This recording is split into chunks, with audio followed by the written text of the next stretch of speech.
Okay, so I guess we can go ahead and get started. We'll see. Hopefully, more people come in over time. I'm driving, so I'm probably not going to talk. Okay, fair enough. I All right. So here's how I kind of want to break this down, just in terms of discussing things. Because I made like a whole doc over it. So I want to kind of generally break down discussion in like 4 parts. All right. So we're gonna discuss our initial reactions, how we felt about it, like when we initially saw like, oh, Sora's in Smash. I want to discuss like warm feedback, what they did well in terms of the presentation of Sora and the implementation of Sora and Kingdom Hearts in Smash Brothers.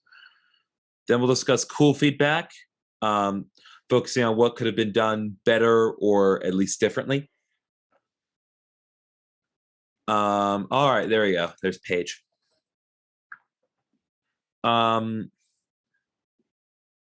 that, I want to have a discussion of like characters that are not in there. And I have a list of characters to go through, but if there are any others I didn't mention that you guys want to talk about, by all means, you're free to talk about them. And then yeah, after that, we'll give our final thoughts and we'll be done. All right. Okay. So we'll type in the chat. Great. So kind of as we go into each section, I'll be posting some questions in the chat for just kind of give you guys some food for thought. And also I'll say it out loud for the people at home. So kind of with respect to your initial reaction, the 3 questions I have for you to think about, and don't feel obligated to like answer all of them, but what was your initial reaction? How did you feel in that realization, that moment that Sora made it into Smash Brothers? And then how did you find out? Did you watch the reveal trailer? Did you just kind of find a random article after the fact?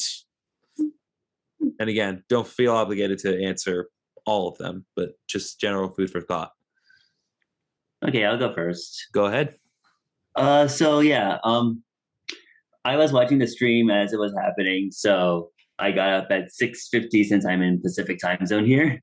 Oh, geez. Actually, no, I spent an all-nighter and I took a run and came back at 6:50, and then I got on afterwards. Nice. But yeah, I watched the stream as it happened, and my roommate was asleep, so I would have gone, but I couldn't. Yeah, you want to be respectful to your roommate. Yeah, of course. And yeah, it was obviously a big shocker for me. Yeah, I did. I mean, there was the 4chan leak a few days ago that basically implied that someone who claimed to be from Disney Music or Hollywood Records said that Kingdom Hearts music, Nintendo had asked for Kingdom Hearts music to be used in a Smash trailer. And of course it's 4chan, so I was taking it with a grain of salt. But I mean, yeah, that was kind of the big indicator, and then it happened. Right. Yeah, you can't really and say of course that song didn't make it into the game itself, but whatever. We'll get to that later. Yeah, we'll talk about cool feedback.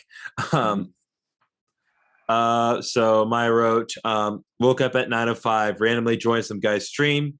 He said it better not be Sora, and I joined right when Mickey Mouse keychain showed up. Oh, that's great. That's perfect. I unfortunately was not able to watch the stream when it aired. I'm a teacher and I have class to teach at 9 a.m, so I can't just sit there and watch it. So I myself was not able to actually watch the stream until probably around 6 p.m. that day. And I was mildly spoiled because the issue is by the time I watched it, they had already changed the title and the thumbnail of that video that I'd saved and watched later to indicate very explicitly that it was Sora being revealed. Despite that, if you saw the video I made, I was still very giddy about it. I was on cloud 9 for like a day after that whole thing. Cloud 9. Yeah, no, I was super thrilled about the whole thing. And so while it was mildly disappointing to not find out through watching the video, I'm still very happy. I can't complain how things played out. Paige? Sora, Sora, Sora, Sora, Sora. I watched the live stream. Sora, Sora. That's my thought. Okay. So post Roberto or Maya posted, I had a feeling it would be Sora, but I wanted like 6 people in front of him. That's fair. We'll get to other characters later.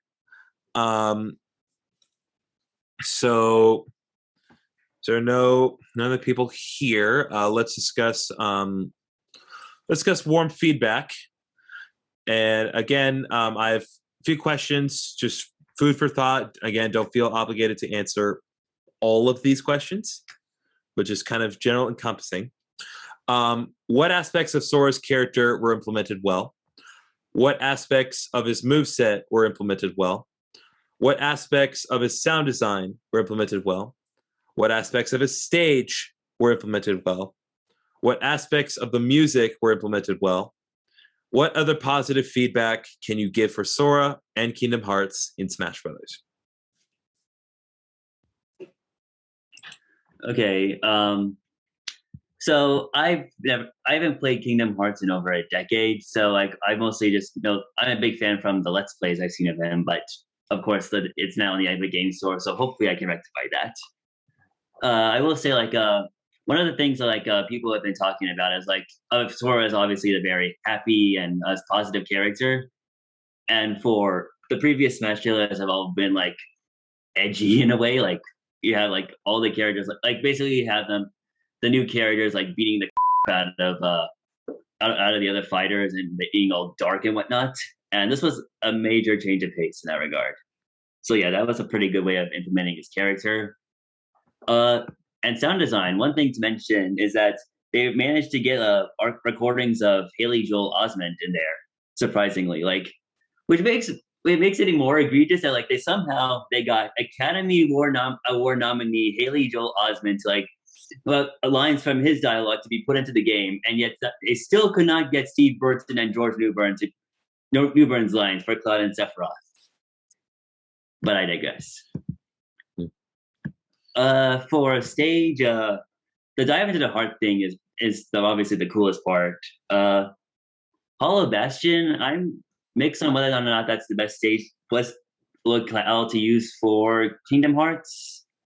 I mean, obviously, there's not many places they could do because they can't use the Disney stuff. But Hollow Bastion is obviously very iconic. Maybe a compromise would be to like go between Radiant Garden and Hollow Bastion,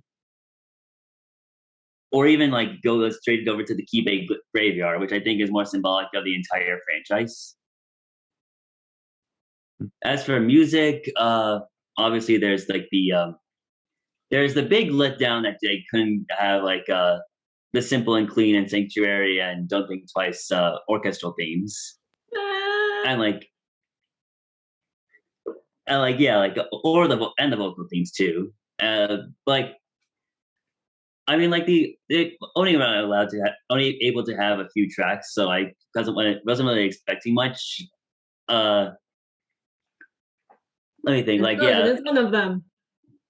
I guess some of my favorite tracks are from later games in the series, though. It's like Back to the Heavens, Hearts as One.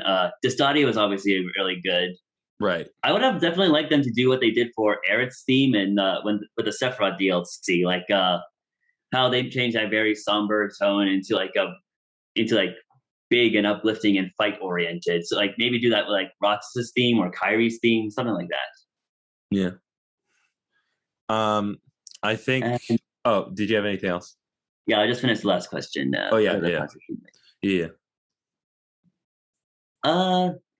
I mean, obviously, other positive feedback. Sora.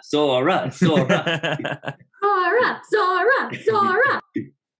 I mean, I was not expecting him at all. I'm happy for it, but like the only reason I really wanted him in was because, like Sakurai mentioned, he's the most requested character in that Smash has ever had, and so obviously, like just like getting that, he was probably not one of my top ones though, just because Sora has already crossed over with Cloud, who isn't Smash, and when characters get in the game, I always like them to be characters that haven't crossed over with the others. That's just like a personal preference, but I can't win them all.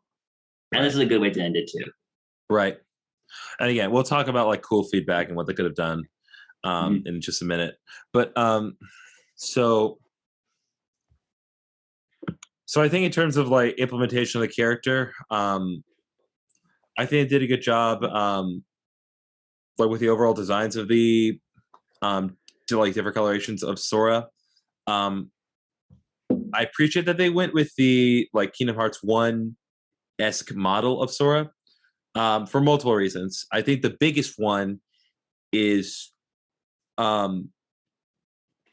you know, in the back in the days when Flash was a thing, and they had Super Smash Bros. Flash, they were using the they had Sora in that game, and they were using the sprite from Kingdom Hearts Chain of Memories, which is basically Kingdom Hearts 1 Sora. So I think those who had grown up playing Smash Flash and used Sora in that game appreciate that facet of it. What works well with his moveset is that, you know, if you take time to analyze it, like I saw a video today by like Sickman Sham, who basically broke down his broke down like Sora's moveset and showed that like each little part of it is a reference to a moveset from either 1, 2, 3, or Dream Drop Distance.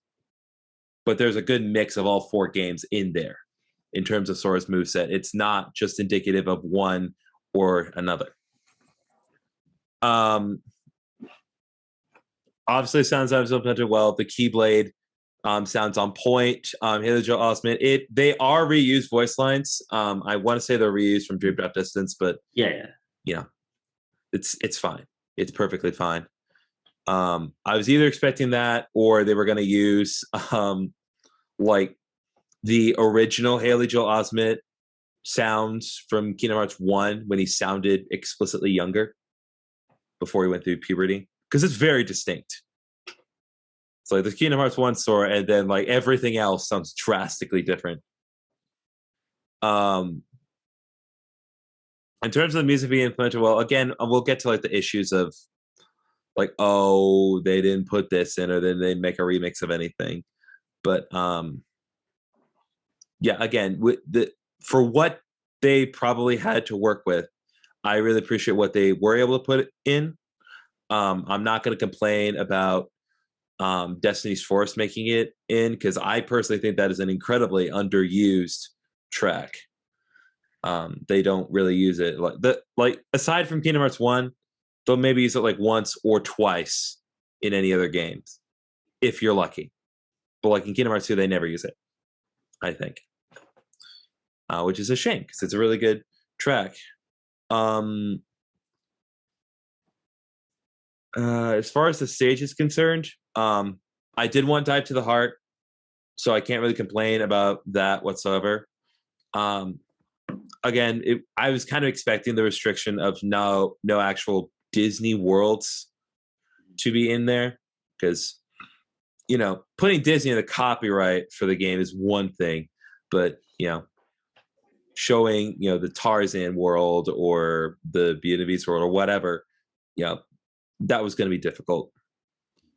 So I do appreciate Hollow Bastion, and again, I think overall they're trying to keep it pretty consistent with taking stuff from Kingdom Hearts 1, so it makes sense that they use Hollow Bastion, because the Keyblade Graveyard was not in or even any way mentioned in Kingdom Hearts 1.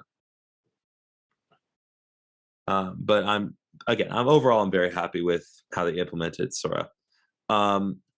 So Amaya posted, Roberto likes the fact that the stage will probably be tournament legal and his aesthetics are cool. Yeah, because like the stage itself is pretty basic. It's like there's no hazards or anything.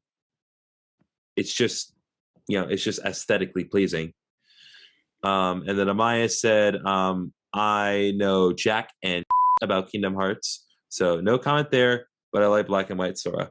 Yeah, the Timeless River Sora from Kingdom Hearts 2, which it's a weird thing. Like, I like the fact that they put him in and like the expressions, but like it's like I want to say there's a better option, but I can't think of one off the top of my head. Maybe like I don't know. Monster Sora. Monster Sora, that would have been a good one.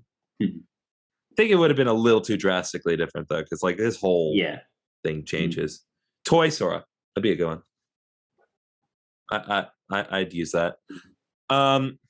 So, Paige, any warm feedback? I'm surprised there's not like a Roxas or Ventus skin or something like that. Like, you know how Bayonetta has like a Jean. Right. I'm forgetting her name skin. I'm surprised there's not one of those. Yeah, we're mostly focused. So right now we're mostly focusing on like positive feedback. We'll get to like the stuff that's missing or not there later, but it's positive feedback. I don't think that was negative feedback. Well, then let's get to the cool feedback then. What's being implemented? Well, so pretty cool looking. Yeah, let me put in the questions. Let's put in the questions before we get to cool. Yeah, I'm reading them right here. Those aren't the. Those are the warm questions. Those are the warm questions. Yeah. Let me put in the cool feedback questions. Okay. So, what aspects of Sora's character could have been implemented better or differently? What aspects of his moveset? Yeah. No, it's similar, but not the same. What aspects of his moveset could have been implemented better or differently? What aspects of the sound design could have been implemented better or differently? What aspects of the stage could have been implemented better or differently? What aspects of music could have been implemented better or differently? What other cool feedback can you give for Sora and Smash Brothers? What, if anything else, do you think could have been done better or differently in regards to Sora and Kingdom Hearts being in Smash Brothers, aside from having another character altogether? We'll get to characters in a minute. All right. So, am I allowed to give positive feedback, or you can give positive feedback if you want. All right. So, what aspects of Sora's character were implemented well? I'm just really shocked they showed the Mickey Mouse thing. Like, they erased Donald and Goofy from the glass stained panels in one of the stages. So I thought that was cool, showing like his entire Keyblade. Right. The moveset, I like the sparkles. Aspects of the stage, that's a really cool stage. The glass panels might look different, but I love the glass panels. Music's fine. I'm just overall happy Sora's in there. No, that's good. So why don't you go ahead and give your cool feedback, because I know you have some cool feedback to give, Digi. Aspects of Sora's character could have been made better or differently. I think that, like, different skins, maybe just more. I felt like he was lacking in the skin department. Like, that's a weird question to ask out of context. But there's like 5 skins, right? Don't they usually have more? No, there's 8. Wait. There's 8. What were the others? First 2. So there's 1, 2, 3. Dream Drop Distance, Timeless River, Valor, Wisdom, Final, and that's it. Okay, they all look very similar. Yeah, there are similarities, but no, they're the first 4 are pretty similar, I would say. It's been a while. I haven't seen it since the reveal. That's all right. But yeah, no, there's more than 5. I don't know. Like, what aspects of his moveset could have been implemented better or differently? This might sound weird. I'm a huge fan of Bayonetta from Wii U, where you can like just jump around. So I would like to see more flying on Sora's part, like how you can just float and fly. But I know people wouldn't be happy about that. He's already got pretty crazy recovery, though. Even more flying. It would break the game, yes, but I would love it. I'm That's not worried about balance. I just want to have fun. That's fair. That explains the Bayonetta comment. Yeah, I love Bayonetta Wii U. That was awesome. I'm sad they nerfed her. So I'm hoping. So Sora needs to pick up the slack. All right. Anything else, Paige? I think it would have been hilarious, like for a stage, if you showed Donald and Goofy. I like the changes to it, but I also think it'd be hilarious to show more Disney influence, like you were saying earlier. Yeah. But yeah, Roberto or Amaya, to answer your question, no, they're not showing any Disney aside from the hidden Mickey, because like in Sora's Dive to the Heart in the stage, like they've replaced Donald and Goofy with Papu fruits and a raft. Yeah. So yeah, it's meant to be more based on his Birth by Sleep, Dive to the Heart. And Daddy responded. So better or differently in regards to Sora. Anything that could be done better or differently? I got nothing. It was awesome. I would love, like in the, like how sometimes in the reveal smash and like reveal things, they'll show characters interacting. I would have liked seeing a Cloud be like, "What the heck are you doing here?" That would have been fun. They did kind of have a moment with Cloud. Kinda. Like very briefly, like they couldn't show too much. Yeah. I was hoping for like, how like when Bayonetta was originally revealed for Wii U and Pit had this thing like that's a Polar Demon. Or am I remembering that wrong? Oh yeah, I remember that. Yeah, I would like something more direct like that with Cloud and Sora. I think that would have been cool. But I guess the focus was more on like this is the final character. Yeah. This is my top pick. I'm happy. Oh yeah, no, I think a lot of us are happy about it. We're all happy. Yeah. So I think I'll take my turn with the questions. So Okay. So there's a part of me that is mildly disappointed that like the positioning of Sora doesn't change with like the costumes. I would have loved for Sora to look older in his 2 or 3 outfit. And it's like it's not terribly off-putting. I think they found like a good aesthetic that's like a nice middle ground between like his 1 aesthetic and like 2 and 3. But it's just like part of me saying, "Yep, that is Sora, Kingdom Hearts 1 Sora in his Kingdom Hearts 3 outfit." You know what I mean? Yeah. One says a moveset could have been implemented better, differently. There are 2 things that kind of bug me just a little bit. One is I really wish that he had Strike Raid. Like I know that's a petty thing, and don't get me wrong, I love his moveset, like what he does have, but I loved his Strike Raid attack, and I wish that Strike Raid had made it in some way, having a more ranged launch of the keyboard. Because like Mario used Strike Raid is in essence during the trailer, but Sora doesn't do Strike Raid, and I guess he makes up for it with a magic, but even so.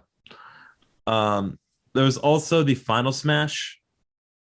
I don't like the door. I'm just going to say it right now. I don't like the door that much. I like the whole idea of opening the keyhole and sealing them inside of a door. And I understand why they can't use the door. But it's like, if you're not going to use the door, don't use a move that uses a door, because it's just going to be all the more obvious. I think what they should have done in terms of a final smash is instead of the sealing the keyhole, they should have done the dive attack and the last World of Dream drop distance, where like Sora and Riku combine their blades like in spear and they make like this giant heart-shaped sword and then attack everyone within a range of the attack. I think that would have been really good. It's short enough to where it would work within the expectations of a final smash. It's not a Disney thing. And it would have been cool to see like a model of Riku do a brief cameo for Sora's Final Smash, kind of like how we had Chrom help out with Robin's Final Smash when Robin was introduced and they didn't intend to have Chrom in Smash 4. You know what I mean? I would have liked to have seen that instead. It's not again, what they have is not bad, but it's just the door bugs me because the door is very explicitly not Kingdom Hearts. It's got the Smash logo on it. Like, if you're gonna do a new door, at least put the heart symbol on it or something. What aspects of the stage could be implemented better or differently? We talked about the certain differences of Dive to the Heart with Don Goofy not being on there.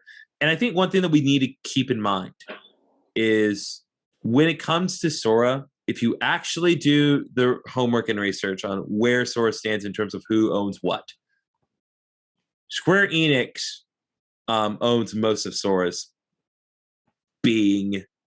Disney owns a very small percentage. And in fact, if Disney wants to do anything with Sora, like, they got to pay Square Enix like a ton of money to do anything, even to like have someone in Disneyland or Disney World dress up as Sora for the day in the park. That costs like millions of dollars to do each time. That's why you don't see much from Disney in terms of Sora and Kingdom Hearts merchandise, because they don't really have permission to do much with it, because it's not, for the most part, it's not theirs.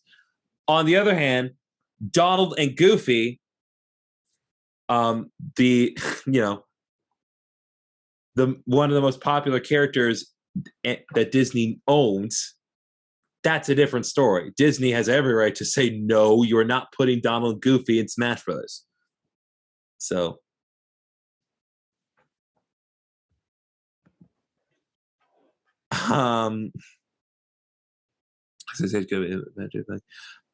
the music, I think, well, yeah, as Luke was pointing out earlier, like there's plenty of good music from Kingdom Hearts 1, but there's also a lot of really good stuff from other games. Because that's the thing about Kingdom Hearts games, they have some of the best boss fights and boss music in gaming history, and they used almost none of it.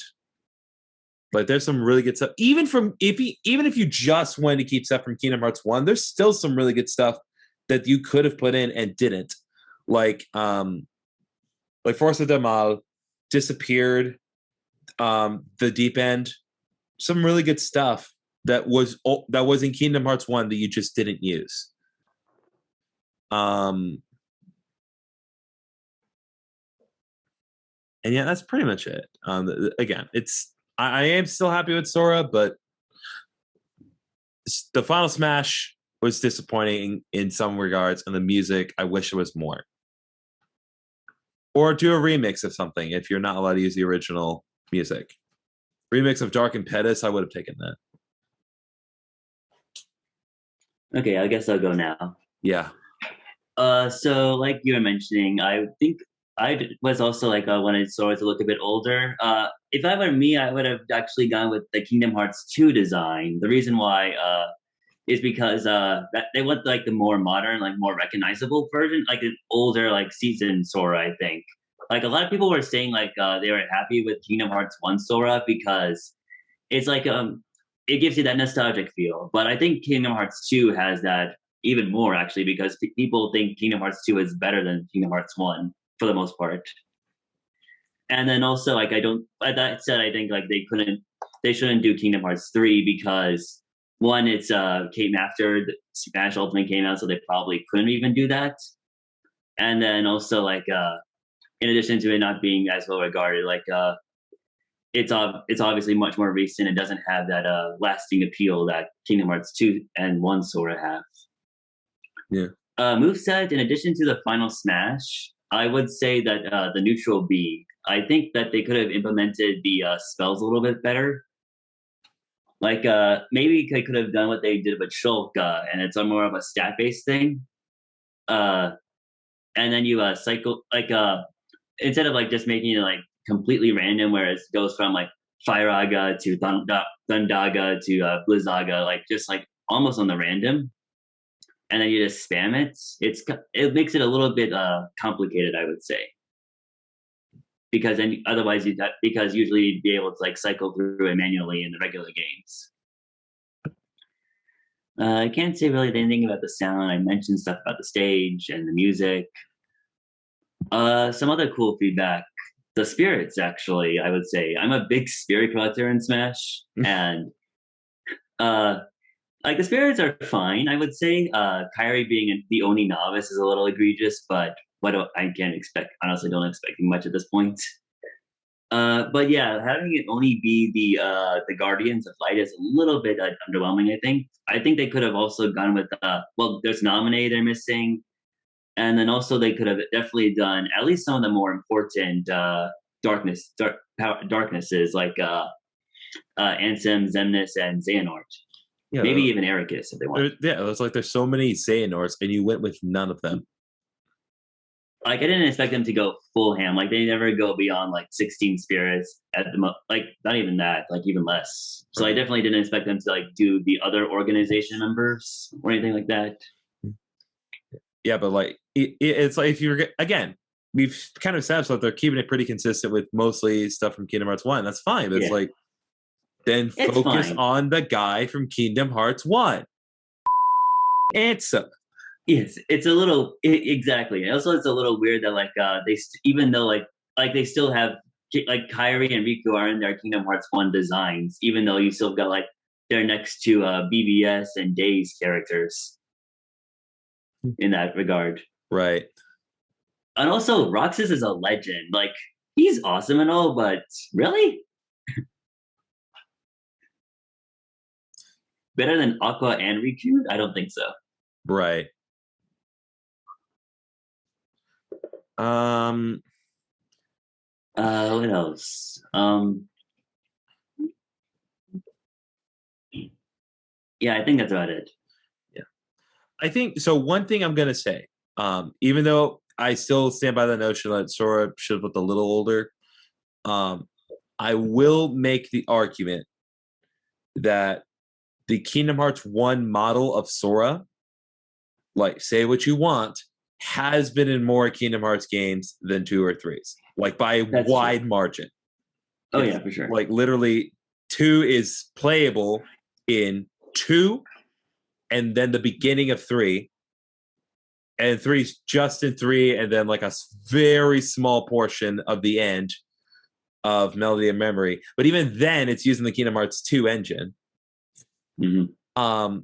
Meanwhile, Kingdom Hearts 1 Sora is in 1 Chain of Memories.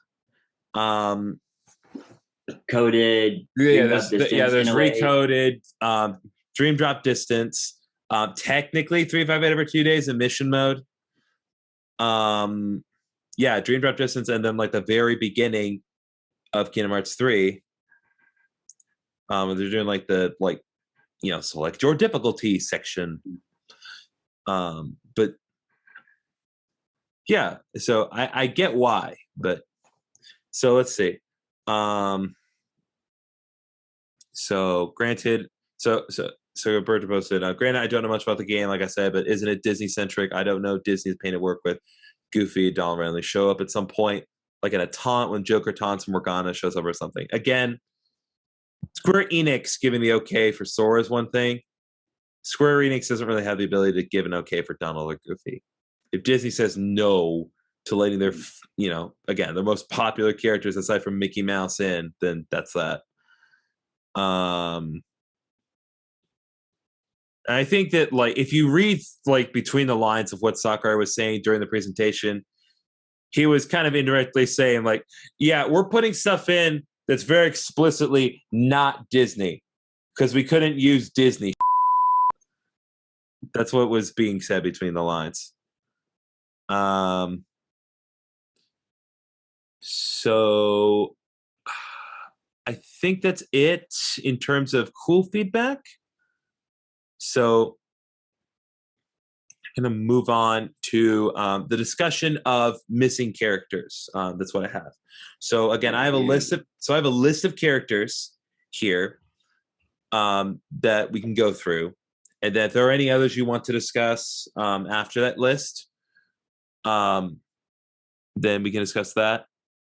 But I want to put the questions that I want you to consider like for these characters in before we talk about characters. All right.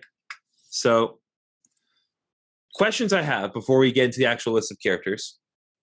And again, don't feel like you need to answer all these, just food for thought. Why do you think this character should or should not have made it into Smash? So if someone makes an argument that they should and you want to afterwards disagree, you may present your case. What kind of moveset can you imagine for this character? What kind of stage do you think would represent the character's franchise best? What would be the character's final Smash? What other comments do you have about this character? I don't think anyone here is going to do it, but just as a general reminder, when we discuss these characters and you want to justify why the character should be in Smash, focus on discussing why the character should make it in based on its own respective merit. Don't use this as an opportunity to justify why this character should have gone in instead of this one, okay? Because that's not going to accomplish anything. So the first one I want to open the floor on is Waluigi. Of course. Yeah, well, yeah, Roberto, you've jumped the gun a bit, but no, you're not in the wrong. We do need to address that little elephant. So,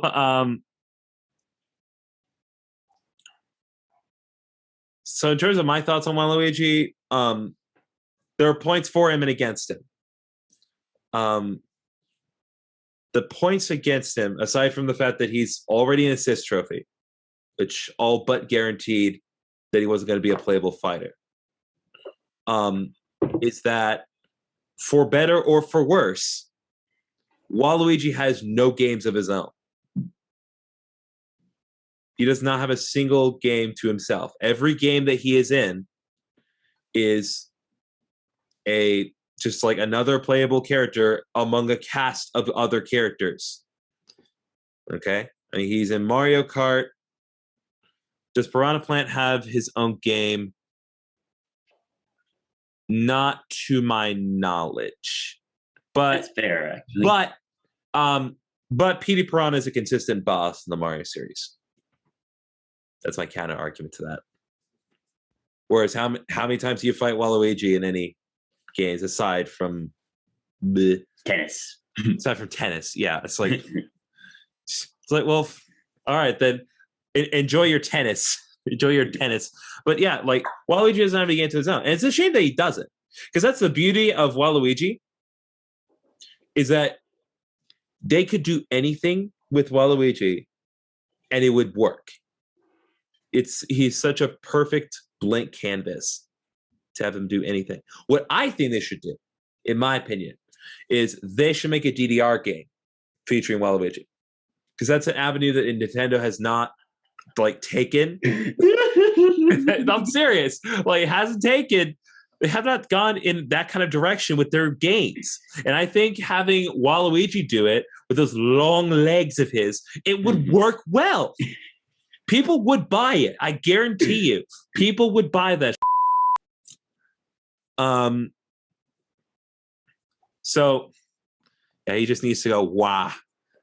Maya said, that's okay. He doesn't need his own game. He really just needs a tennis racket to curb stomp people. All right. So that's my take on Waluigi. Okay. Luke, what are your thoughts? So yeah, I guess the only thing I would say for Waluigi in the case of Ultimate, if there's a future Smash game, I actually would like to see him get in because he is one of the more popular Mario characters. And fun fact, he's of the playable characters in Mario and Sonic the Olympic Games, he's the only one that isn't also playable in Smash of the main playable characters. But so as for a regular, I'm not sure what his moveset. Again, I mean, his moveset will probably be sports and party based. But I've never been a big fan of Waluigi. It's just he's a joke character. He was literally made to give Wario a tennis partner. And but I will say again, there is that he is still very popular. I can't deny that. And if I were to make do a game for him, I would probably make Waluigi wear. Do something safe right out of the gate and then build on that later on. But yeah, I do hope that he gets an event in the potential next game. And I forgot to mention also, usually like Waluigi again was like one of the big requested fighters, and Ultimate had a lot of those. You got Ridley, you got King K. Rool, Sora even is one of those. But basically like those characters are like everybody was like had been clamoring over for decades, and they finally have, and most everyone except Waluigi happened. Oh yeah, Banjo was one of them too. Roberto and I just posted, y'all heard of Luigi's Mansion? Get ready for Waluigi's Beach House. All right. I'm to play in the sand. Nice. Paige, any thoughts on Waluigi? I do find it a little weird. He's not in it. I feel like he should have been one of the first ones already. So I think the question is less, why didn't he get in, versus why was he never always there? Okay. Even in the original game, though? When he didn't even exist? I don't know when Waluigi came out relative to the first ever game. I feel like he should have been there. Let's compromise conception. Let's meet in the middle and say that he should have been in there as early as Brawl. Yeah. Fair enough? Yeah, earliest, I would say. I know he was a character by that point. Not certain about Melee. He was by Melee, yeah, he was. Like he debated on the 64. Okay. Okay. So Roberto, Maya, any other thoughts on Waluigi before we move on?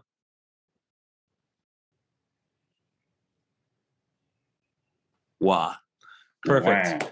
So on that note, we're going to move on to our next character. And again, same supply. I really wish Nihil or Noah was here for this discussion. Uh-oh. Master Chief. So yeah, the argument for Master Chief. Or Noah. Yeah. Lemons. Yeah, Noah, where are the lemons? They're a good deal for lemon. There's a good deal for lemons at HEB right now. Just go buy a lemon. Eat it raw. Send me the video. Let me humiliate you online. No, but seriously. So yeah, there was definitely some desire for Master Chief to be in Smash Brothers, and I don't think it's really fair for me to really justify like why he should or should not be in Smash Bros. Because I haven't really played the Halo series. Like I've seen Nihil play it plenty of times. I know he's talked about it plenty between him and Tristan and Noah, but I can't really say I know enough about Master Chief to justify it one way or the other. I will, however, represent my argument that I made before, and you can't really say I'm wrong because the results speak for themselves. But I think the fact that oh, hello, Ryan. I think the fact that Master Chief, well, like the creator of the Halo series. Hey, the creator of the Halo series had basically said, hey, if Nintendo asks, we'll let them use Master Chief. The fact that they had said that after Nintendo had confirmed that they had fully planned out every character that they were going to put in for the last Challenger Pack was pretty indicative to me that they were not going to include Master Chief. And again, I'm not saying that is what confirms it, but you can't really say for certain that I'm wrong because he's not in Ultimate. The main reason I doubt Master Chief will ever make it in is that the Xbox just is not popular in Japan at all.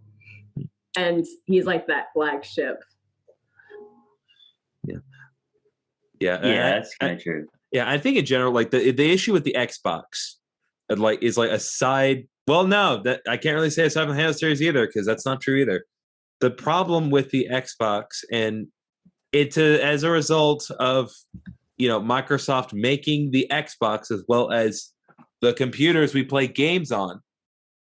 There is nothing that you can do on the Xbox that you can't do on a Windows computer. There's nothing you can do. Mm-hmm. every game, every option, everything that's available. Honestly, the only thing that I could argue that the Xbox can do that some Microsoft computers can't do is play Blu-ray DVDs. But that's only because most computers these days don't come with a disc reader. My Xbox can play Blu-ray? What? Yeah. If it has a disc reader, should be able to. But yeah, like, you know, Xbox is a good Blu-ray player compared to most Windows computers. And again, I'm not trying to the Xbox. I'm just telling the truth, okay? That's just how it is. All right? But that's the reality of the situation. The only thing that you can do on the Xbox you can't do on the computer is use Blu-rays. This video is going to hell. Doing your games physically. I mean, I always thought it was because, like, basically they're not a Japanese company, and design-wise, the Xbox does a lot of things that, like, Japanese culture really doesn't like. Like, for example, being the color black is usually not really perceived as good, and like PS4. The color black is actually seen as lucky in Japanese culture. It was a video I watched a while ago where basically like Sony's allowed to do it, but it's weird if Xbox does it. Okay. Probably a race thing. Looked at the controller and was like, what the heck is that? So I will say for Master Chief, if Microsoft was to get a third rep, it would obviously be him. I would definitely like to see him in there. Again, like Griffin said, I don't know much about the Halo series, and he was always like the big outlier because like Banjo-Kazooie they were obviously like big on the 64 and not really big on Xbox consoles to begin with. And then with Steve, Microsoft just lets him go everywhere. So Minecraft go everywhere. So like it's almost null that it's owned by Microsoft. Also, Minecraft is the #1 game in the world. It's not even a matter of opinion. It's a very objective matter of fact. Yep. There's also the odd predicament though that usually like with like one of the fan rules. I mean like they're not rules per se, but like that it was basically like the various third-party companies that get into Smash have like 3 fighters, and like people are assuming that like if you have those 3 fighters, that like basically like they would give you the 3 fighters, and then like they wouldn't give you any more or less because like in order to avoid favoritism, basically. Right. But so like you had like Capcom had like has Mega Man, Ryu, and Ken. Sega has Sonic, Joker, and Bayonetta. And Crappy Company has Snake, Simon, and Victor. But now Namco Bandai only has Pac-Man and Kazuya, and Microsoft only has Banjo-Kazooie and Steve. And now you have Square, who has 4 reps. So there's that. Yeah, that was the other reason why to include Master Chief as being the 3rd rep from Namco Bandai, from Microsoft in lieu of a 4th Square rep. Right. But yeah, also he represents in a completely untapped market for Smash. Like you have Snake representing like the mature action-oriented genre, and that's kind of it. And Master Chief is like, from character standpoint, is easily the best fit because I don't think you're going to include Alex Mason from Call of Duty in there. You want like a fighter with like heightened sense of reality, and Master Chief fits that bill better than probably anyone. But again, like it's probably too hard. He's the face of an entire first party company, and I highly doubt Sony will ever give over Ratchet and Clank, for example. We'll get to Ratchet and Clank in a minute. Oh boy! Don't worry, we will cover Ratchet and Clank. So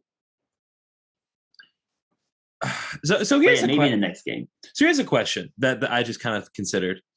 Would it have been better or worse if they had made a Mii Fighter costume out of Master Chief? Do you think people would have been more upset if they had done that? Probably yes, because Master Chief is just that big of a character, and like it's almost like again, you have to give him the full treatment if you're going to put Master Chief in the game. Right. I think it'd be like another Dante situation because boy, people were upset. And well, again, speaking of which, our next character that I want to discuss is Dante. And Ryan, since you came in a little later, I'm going to repost the questions that are just kind of general food for thought. Don't feel like you need to answer all or any of these. Did I already miss the part talking about Sora himself? Yes. I'm sorry. I was looking at the Discord channels thinking he was going to be in Gamer Chat. Yeah. No, I'm sorry. No, that's my bad. I didn't read it well enough, but it's all right. When we get to the end, I'll give you the floor to talk about your thoughts on Sora. How's that? Yeah. Okay. So again, reposting the question, same as before. So Dante as a character. You brought him up, and I never thought of him being in Smash before. And now that you said it, I really want him in Smash now. Okay. So I think go around. So here's go ahead, Luke. Go ahead. Okay. Here's the thing about Capcom. They have their 5 big franchises that they're basically the top sellers, and they're the ones that they're always going to represent no matter what. And for the record, I know you're going to say Phoenix Wright at some point. I know that. You're right. Ace Attorney is not one of those franchises. Those franchises are Resident Evil at the very top, which has spirits in the game. You have Mega Man. You have Street Fighter. You have there's Devil May Cry, of course, which now has the costume, and then I'm blanking on the 5th one. I'll have to look that up. Oh, Monster Hunter, which of course has representation as well in costumes and Rathalos. Street Fighter is the only one in there that's actually in Smash, right? No, Mega Man's in there. Wait, Mega Man. Mega Man's Capcom. It's never in there. Yeah, no, Mega Man's Monster Hunter is in Marvel vs. Capcom. Yeah, Monster Hunter, I believe also there's Monster Hunter Mii Fighter costumes. I know that doesn't count for some people, but you can't say they have no representation. Also, they had a boss from Monster Hunter in Smash. Wait, that is a pretty big one. I hallucinate that. But yeah, those are the 5, and Capcom is probably not going to really focus on anyone else. But again, Mega Man and Street Fighter have that great big history on Nintendo consoles, which the other franchises really, I guess maybe Resident Evil if you count the 4th game. But but they immediately dropped that. So yeah, they immediately dropped that. And then I don't think they're really going to extend outside that thing just because that's the way Capcom works. Right. I think so here's kind of my case for Dante. I think there are kind of 2 reasons that people wanted to see Dante, aside from them just liking the series. Okay, there goes Ryan and Amaya. Is that right, Ryan? Roberto and Amaya. The one case is, if he does get in, then we can unironically say, featuring Dante from the Devil May Cry series. Yay! We can plaster the label on the box, call it a day, and go home. On the other hand, Dante is a Mii Fighter. Well, shut up. Yeah, honestly, that would work as a Mii. Dante is a Mii Fighter. I don't count that. That's so seriously though. I think the other appeal is the comparisons that are made between Dante and Bayonetta. Their line of work and their powers and origin and all that. Very similar to each other, so it would have been nice to see those 2 characters fight each other. I would also argue that, and I'm not the biggest fan of the Devil May Cry series. Not that I'm actively against it. I have not delved terribly far into it. But from what I understand, Dante had obtained a lot of really cool, really powerful weapons that do a variety of things.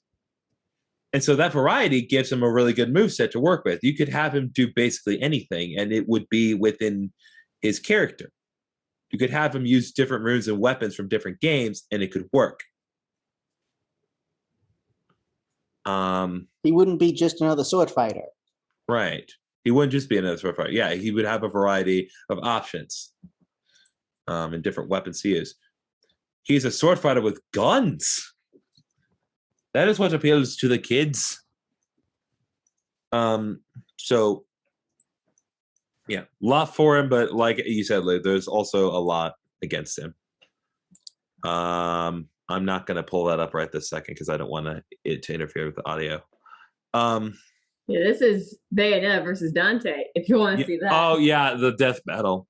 Yeah, it was a good death so battle. good. Yeah, no, that was a good death battle, and I like the fact that they very actively like continued it between like one of Bayonetta's and Dante's companions in a separate thing. That was really cool. Yeah. But yeah, and you could argue the death battle itself kind of spurred on that desire because it's like, oh, now that we've seen it, visualized, let's actualize it. Let's make it happen in an official game. So yeah, that's my case for Dante. I was definitely disappointed to see that he was made to a Mii fighter, but it is what it is. At least the series has some kind of representation.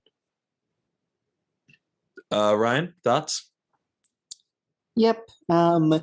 It's a good thing that they acknowledge that series still exists, unlike Golden Sun. Oh I mean, the God! fifth game came out recently. Oh, we're gonna get to Isaac, yes, but Yeah, we'll get to Isaac eventually. I don't think we will because he never stood a chance. Let's be real. Yeah. Nah.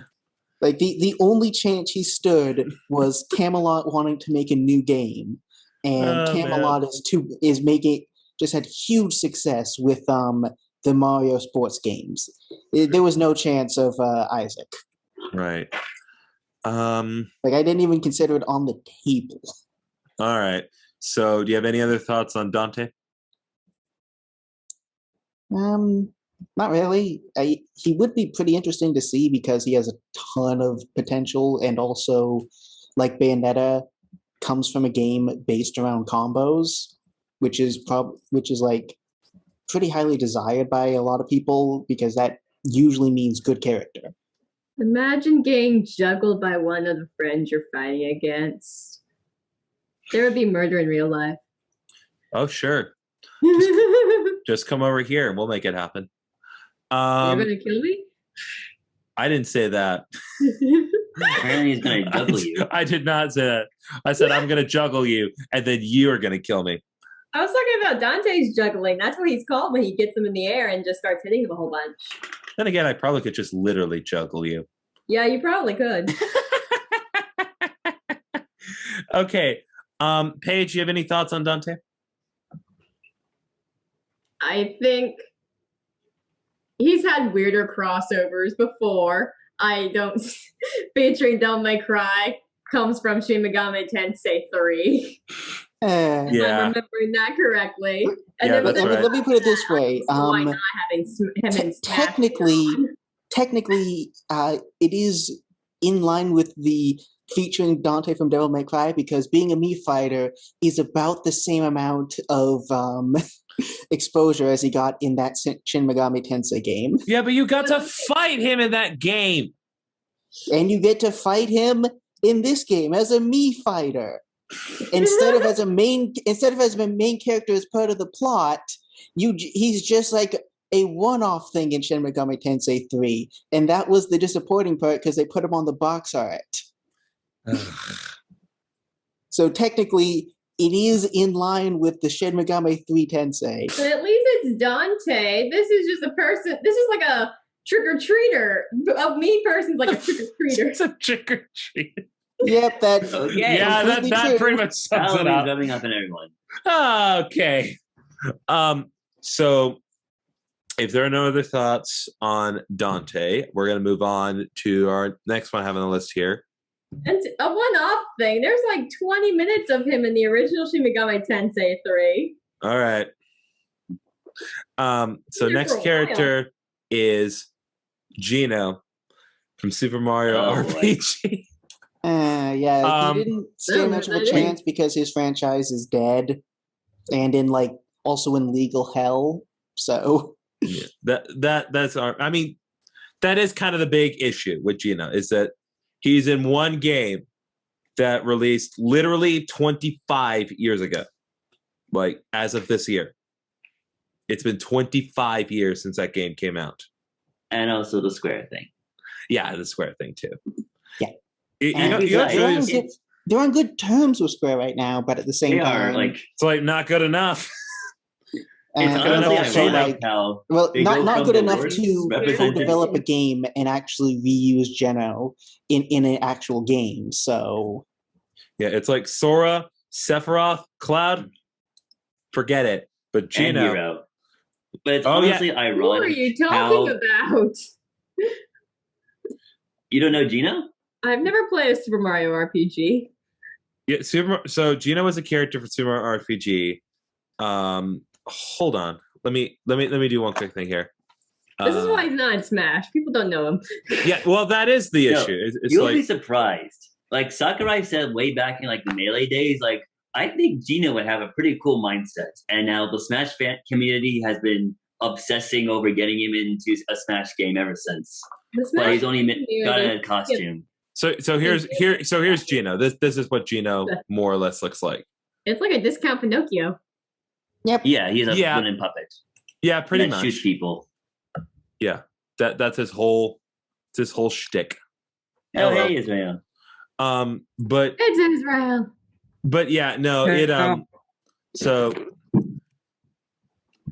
yeah, and again, when it comes to Geno, I don't know enough about Geno because I've heard plenty good about Super Mario RPG, but again, that game is literally older than I am. It's more than a year older than I have existed. So I play that game. I mean, it's my opinion. It's a must play. And and that's fine. Really good. But it's like they just can't do anything with Geno. Like, I remember, so they had Geno in Super Mario RPG, and then years later, sorry guys, 1 second. I got food. They had made like Mario and Luigi Superstar Saga, and there was a mini game where Geno appeared briefly, like just in like the margins of the screen. Yeah, but I remember that. But then they remade the game for the 3DS, and Geno was not present in that minigame. So they didn't even have permission to put Geno in the remake of the minigame that he was already originally in. Like, that's how much legal hell Geno has gone through. It's like you can't even put him in remakes anymore. The thing is, though, I don't think Geno would have gotten in unless like they cut some of the other fighters that they had. And I honestly don't know who you would do. Like, it would have to be Sora, because Final Fantasy has been doing pretty well on the Switch pretty recently, and they already Sakurai already pretty much kissed their ass by putting in Cloud and Sephiroth. And that's actually getting music from Final Fantasy. Yeah, in order to get more content into the game, they had to basically said, okay, we'll do that, but if you put Sephiroth in.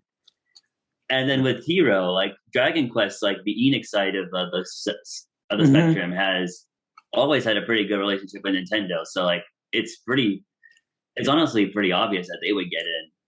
So yeah, it would have to be Sora because he's even more complicated than Cloud and Sephiroth. Right. I mean, not to mention the Disney side of things. I mean, yeah, granted they didn't use actual Disney characters, like Donald and Goofy, but I mean, even Square Enix have said themselves that they would consider Sora a Disney character before they consider them a Square Enix character, if I'm not mistaken, right? You are mistaken.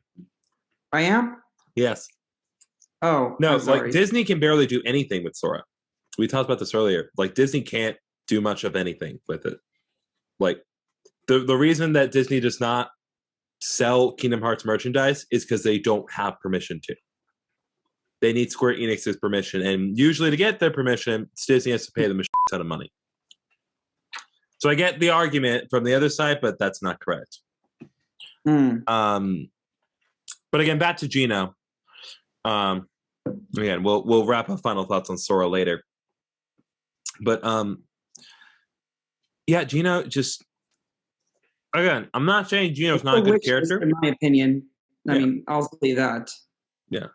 I'm not saying Geno's not a good character, because I know people like they love Geno if they played Super Mario RPG, but he is entirely too underused to warrant any justification. Because it's like with every character, pretty much, like I could argue pretty much like with the sole exception of Banjo-Kazooie, either Nintendo or the parent company of that character has something to gain from putting that character into Smash Brothers. Actually, From a financial standpoint. Actually, I don't know if it's a counterpoint or no, go ahead. Present your counter argument. Or related a counter argument or not. What I'm about to say, but I'm like, if you're gonna apply to Geno, then what about like Lucas and Ness from Earthbound and Mother 3? Technically speaking, they were only in one game each. I mean, of course, if you don't count any of the Smash Bros. Games. There's also the fact that there's two parts of it. There's like the honoring history, and there's the financial incentive. And I mostly talk about the DLC fighters. Oh yeah, Luke and Ness don't fall under that pretense. Well, yeah, Ness they're going to keep in because he's one of the original 12, and they're never going to get rid of those guys. Yeah, and then like Lucas was honestly just a bonus. Like, but I will say I don't actually completely buy the they haven't been relevant in 25 years thing, because not only just Ness and Lucas, but also Pit. Pit is the big one. Like Sakurai just like was like, oh hey, I'm going to bring this guy in because I can. Oh, yeah. And then don't even get me started with K. Rool. Again, I'm mostly focusing on like the context of the DLC fighters. DLC characters. Within their context. Okay. Now I will say, with Pit, if you're going to make that argument, you could argue that the implementation of Pit in Smash Bros. Brawl was a precursor to Kid Icarus Uprising. Because people, that's because for a lot of people, including myself, that was the game where people were introduced to Pit, and then people were running. It's like, hey, are there games with this guy? And Nintendo was like, oh, we can make it. Why don't we make another game with Pit? And they did, and it was a masterpiece. And it's like it's so crazy and amazing and over the top. And Sakura is like, we're not even going to do a sequel. Because I don't see how we could possibly make a better game than this for Pit. God, that game was amazing. Yeah, I'm so sad they're not making a sequel on Switch. They just put a port on the Switch. I'd buy that. Oh, yeah. Totally. I sold the game. I thought you said that there was. I was like, since when? Literally, you can tell he loves it so much because, like, I think the best part was the difficulty, because he immediately used that difficulty as like the basis of Smash difficulty. That's just, it's the perfect balance of difficulty in his eyes. And I agree with him. It is one of the best difficulty systems I've seen ever. Yeah, no. Of course, Smash Ultimate ripped it off in classic mode. Yeah, but both are made by Sakurai, so it's not really a rip-off. That's what we're talking about. He reused it in Smash in Smash 4 and Smash Ultimate.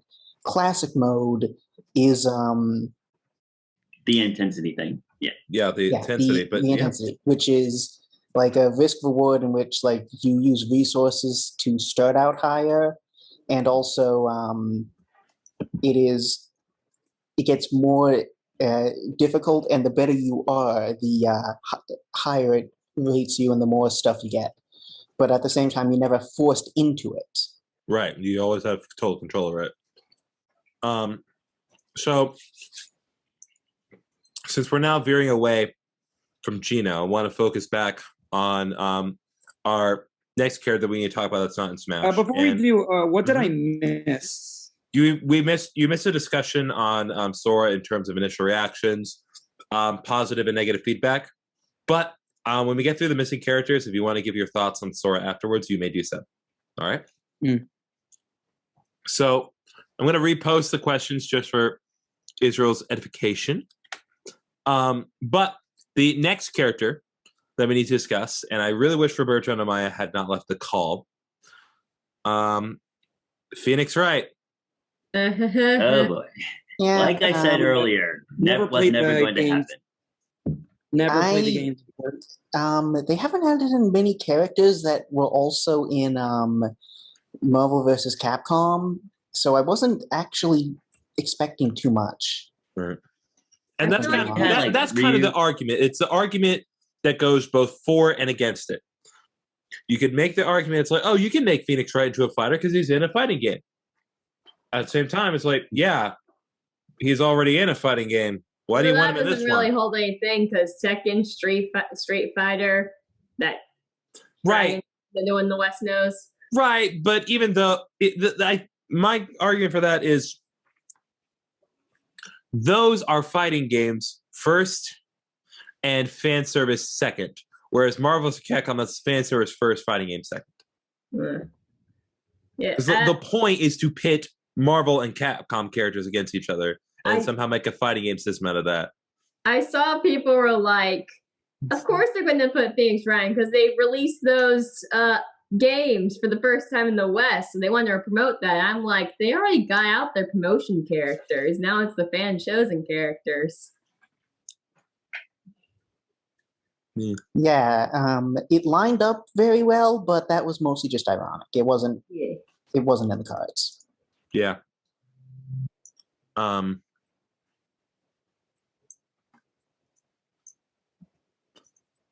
also, like, I will say, the one thing that would have been really great if Phoenix Wright had made it in is if we got to fight like in the courtroom, just like in the classic, just in the classic courtroom, and whenever. Honestly, if that's what you're focused on, then I'm kind of glad he didn't get in this game, because looking at the stages of the DLC, all of them have been incredibly bare bones. I've been incredibly what? Bare bones. Yeah, and honestly, if when there is a sequel on whatever next system there is, and Phoenix might get in there, then they can make a very intricate stage compared to the really simple new Smash Ultimate stages. Because like Smash Ultimate stages are really bare bones for the DLC. Right. Yeah, I think it's just kind of more the appeal of the locations. But I would also make the argument that it's those bare bones aspects that make those stages tournament legal. Because there's not a whole lot in those stages to disrupt things. So You know, like there's their argument for and against it. It's only fair if you care about the tournament aspect. Yeah, I'm into competitive, and I don't even consider a lot of the DLC stages that interesting for competitive. I think what I would have loved because the DLCs are always OP. Oh yeah, I think Like they're already saying Sora is going to be be the next Bayonetta because of his recovery. Yeah, no, that record's ridiculous. He is the very last DLC character, but at the same time, looking at his moves, we can talk about that later. I was going to say, don't they usually make the DLC characters, especially the latest ones, OP, like on purpose? Yes. Yeah. And then nerf them later. But it incentivizes you to purchase them so they make money.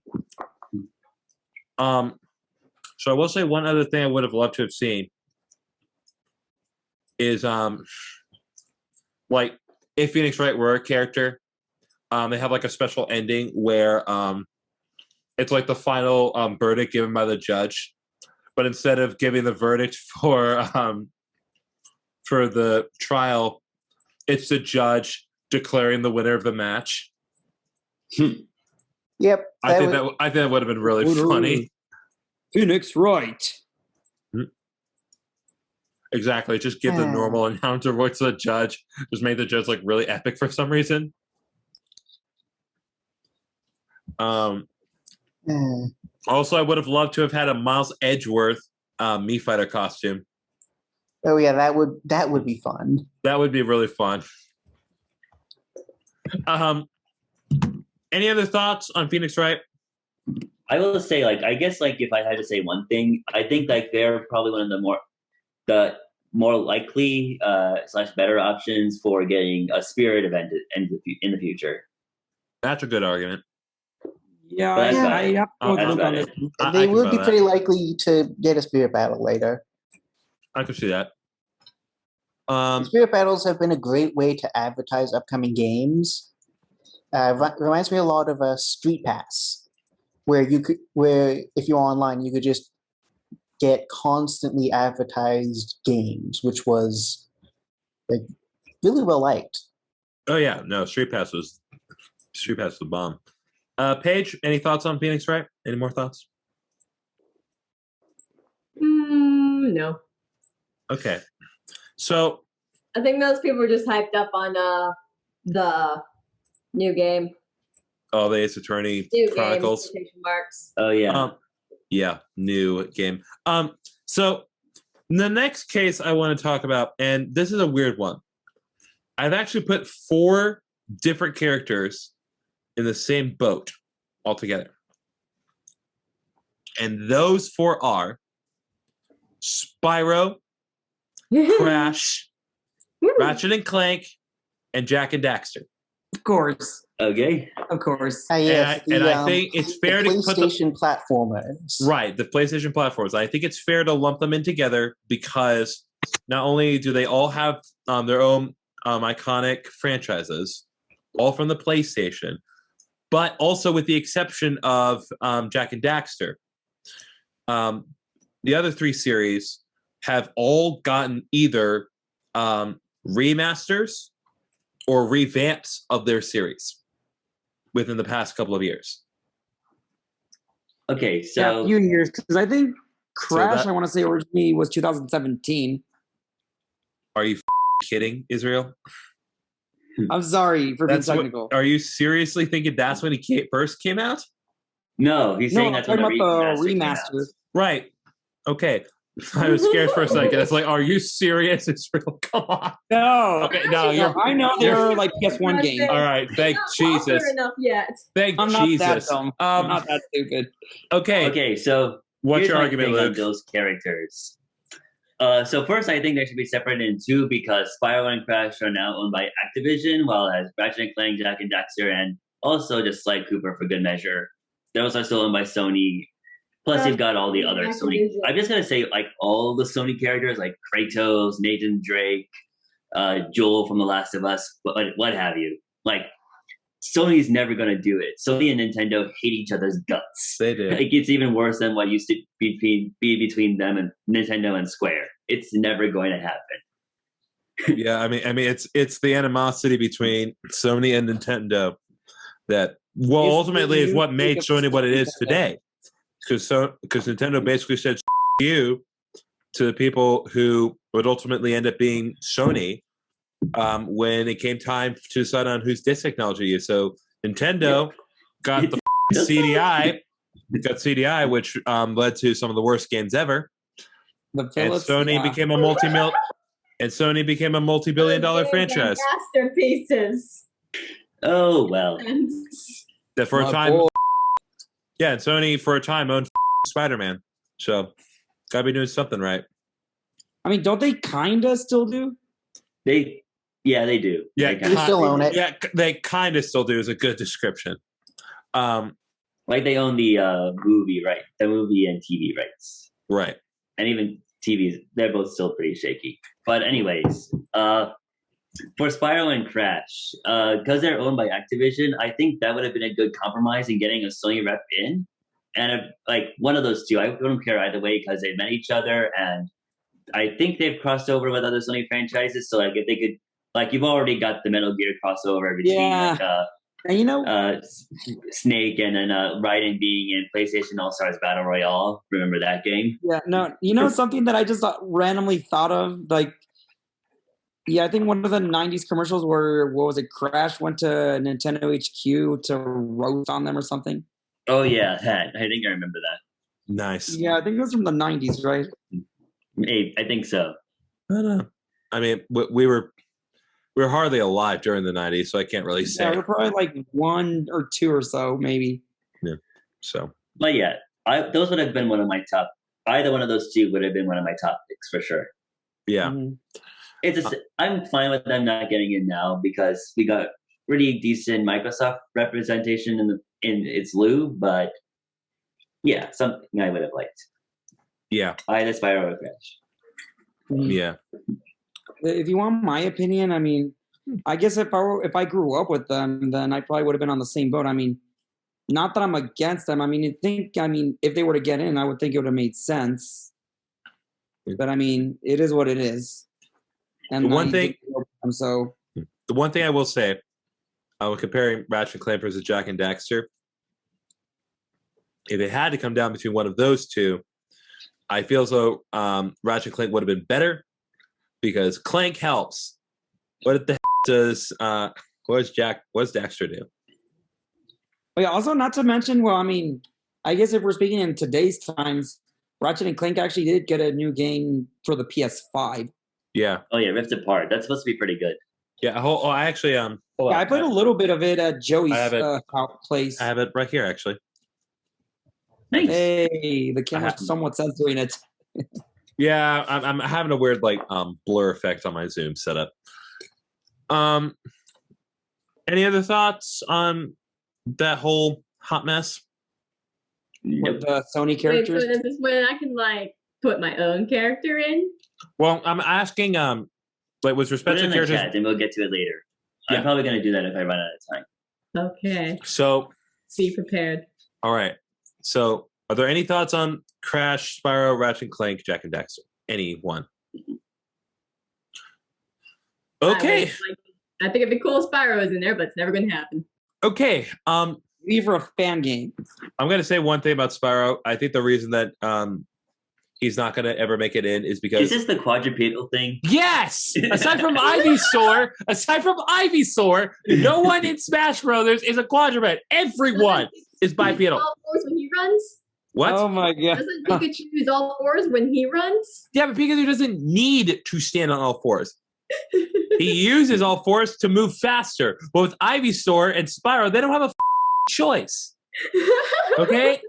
That's my argument. I like Okay? how Yeah, Luke not is to really mention jacked Spyro's up wings don't really with Yeah, you work just well either, right? fucking know this argument. Charles Darwin, you son of a. All right. Okay, so now I'm going to open the floor. So if you wish to All right, make here an we go. argument for any character that I did not Okay. include in the list, do it now.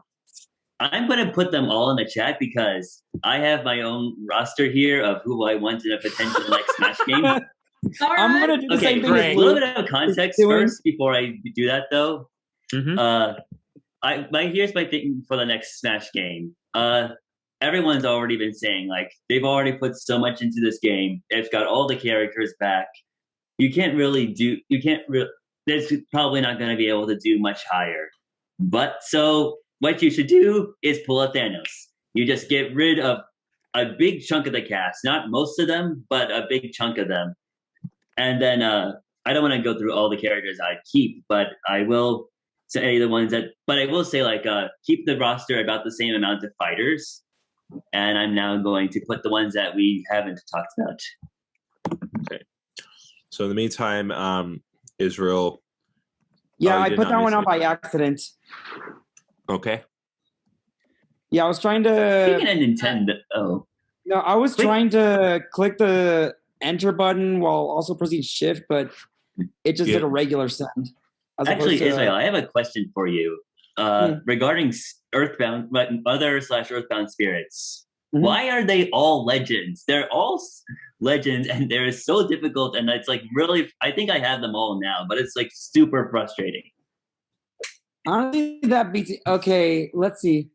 For the absolutely Nintendo safe one, console, which is Mother 3, well, in the defense of that one, it's because you literally cannot attack it. And that's what Porky goes into to basically not get attacked pretty much at the end of the game. That's the thing, though. Master's There is is no only Porky can spirit. afford There's the Porky. Klaus spirit, which is insanely Well, difficult. he's the final but- boss. Yeah, Klaus is the final boss. I know that. Even Oh, though yeah, I think also, it still surprises me why Porky was a boss in Brawl, but he was not referenced at all outside of the save capsule in Ultimate. Yeah, me. I've been one. One has been wondering that too. Like, why do they not have that? Well, they have all the other brawl bosses in the game as spirits or fight bosses, but not him. Anyways, Yeah. time. So what's your list, Luke? Okay, I'm just gonna go systematically. All right, Hayabusa from Ninja Gaiden. Okay, that makes sense. Same reasons as Bayonetta, just like rapid fire. Yeah, rapid fire. Also, Zoroark. I'll say Because like the way I see it, like I'll get to like later on, but like I think every Pokemon generation should be represented, and 3 and 5 have like nothing, and not counting 8 because they couldn't do that. Yeah. I mean, yeah, I'm not gonna make mine realistic. Dude. Oh boy. I would love for Toad to be in Smash Brothers. Nice. I mean, do you remember my Peach's item? No longer Peach's item. Does no one remember the Toad Spirit Battle in which I Boy. decided to make my me brawler based around? Oh my gosh. God. Me brawler. I remember your Me Brawler. It's saved onto my Switch. How the heck can I forget it? It's still there. Akira from Astral Chain. Okay, I can see that. Box boy. Box. One of the skins would have to be Box Man because otherwise I'd forget it. I love that fake out. I've never played Octopath Traveler, so I can't comment on that. That was fantastic. I'm playing it. It's fun, but the characters don't really interact in each other's stories, and it's a little off-putting. Yes, they do. They talk briefly like when you're walking, but like here's this thief that never trusts anyone, doesn't works by himself, and he's like, "Hey, strangers, want to help me with this very secret task?" Yep, it's like that. It's like you're it was the rest super of the party. weird in that sense. They didn't have a good way to make everyone come together. That's fair. Their stories just don't overlap.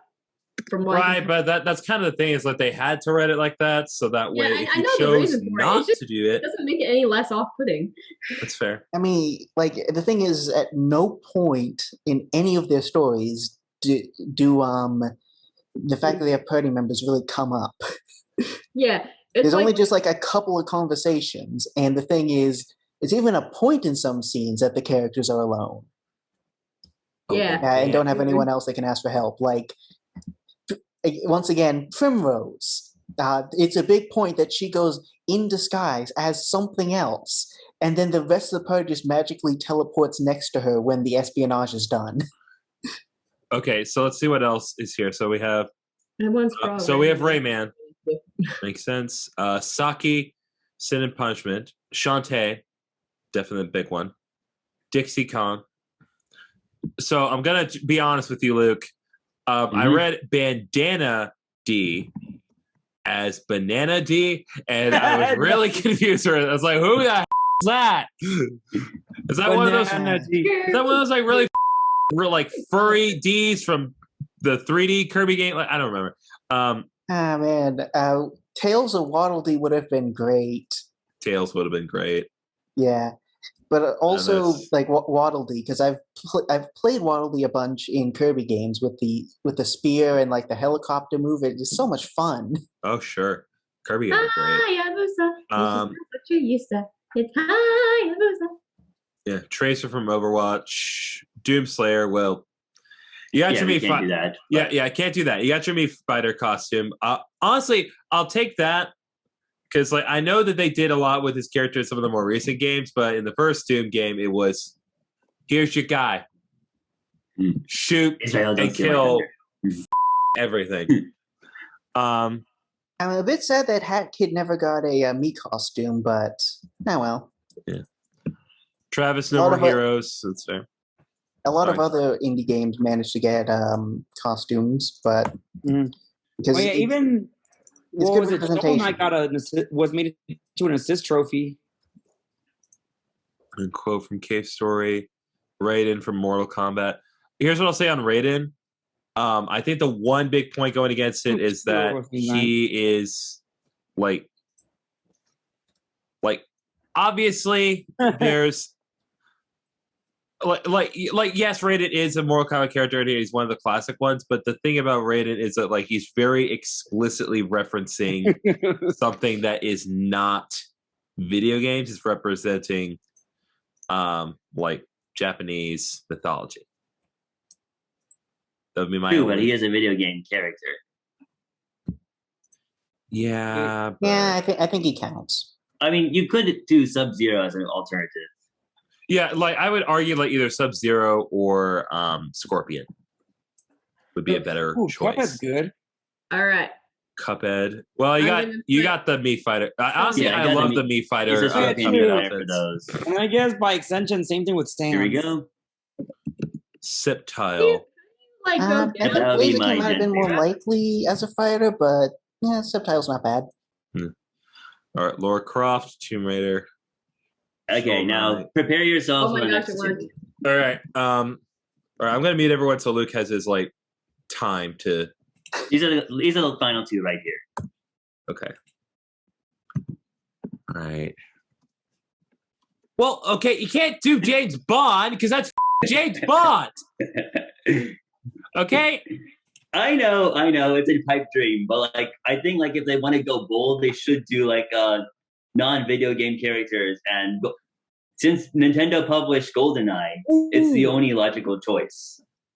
They didn't publish like but like Shonen Jump game or anything like that. I know, but like they made it very clear they're doing video games and like it's fucking James Bond. It's like it's not. It's literally a character from a movie franchise. Yeah. Which, by the way, they just released. An alternative could be actually. Yesterday. Yep, I saw that. Pretty good. Anyways, an alternative could be since they published Marvel Ultimate Alliance 3. Marvel character. Probably definitely not Spider-Man, but maybe one of the or Wolverine.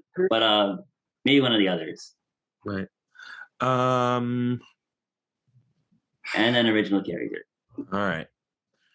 So let's see what and I kind of skipped over Israel. So let's see here. So there's Nick 10, Porky, Klaus, Funky Kong, Dizzy Kong, Geno. We talked about him. Rillaboom. Again, it's just a wish list. It's not. If Gen 8 was to get a rep, I think Rillaboom would probably be the most likely. Even though I think like he's too similar to other fighters for me to be interested in him. But it's the most logical choice because we don't have a grass starter in the game. Right. I mean that's of course if you take away the Pokemon trainer. Of course, yeah. Right. Ivysaur notwithstanding. Right. But like you got Greninja and Incineroar for fire and water. So like a grass one. Right, a grass starter would be Conquer. Nice. Aside from Ivysaur. Yes, Conquer. Dude, I mean, Conquer, the reason that you would say no to Conquer is kind of invalidated by Bayonetta. So at that point, it's just the franchise isn't big enough. Yeah, but like the thing about Conquer's Bad Fur Day is, well, when you compare it to Bayonetta anyway, Bayonetta like walks very close to that line. And Conquer walks like just marathons over it and then all over the line before he leaves. I mean, it's not even worth comparing the two. Yeah, the game is supposed to be a shit show. It is a very like that game is not for children. Whereas like with Bayonetta, it's like they're not showing enough cleavage for it to be a problem. You know what I mean? Yeah. Like you don't want children knowing about some of the franchises. Yeah. And like Conquer's Bad Fur Day is one of them. Going over Paige's list, Nier, I already did too much with Square as it is. No, more. I've not played Hades. I've heard it's really good. Is Zagreus the main character? Yes, Zagreus is the main character. Yeah. Of Hades. I mean, like Hades is obviously one of the biggest games of last year, but it'll take some time. Like it has to build a franchise first. The Imposter works better as I wouldn't mind a Mii Fighter of them. That would have been cool. Yeah. Yeah. Yeah, because like it's like with Sans and Cuphead, where like when there's an indie game, you want to see them as a Mii Fighter because that is essentially that's a really high place to be because it means that it draws a ton of attention. Yeah. Yeah. Like I would say, I would argue the highest honor would be Assist Trophy, which is where Shovel Knight stands. No, Assist Trophy is not the highest. because Isaac is an assist trophy. Okay, fair enough. And they literally forgot him in one game and then brought him back later. I will say, if there's one indie character that I think deserves to get in more than anyone else, it's Quote from Cave Story, because Cave Story is considered like to be the indie game. What's Cave Story? Yes, I agree on that. Cave Story? Yeah, Cave Story. Cave Story is like the original indie game. It came out in like 2004 and it's been ported to almost every console since. It's a run and gun platformer. Yeah, no, but like it's really big. It's the indie game. Madeline from Celeste as a Would you at least agree with him, with Madeline as a spirit? Sure. All right, and the rest of my things.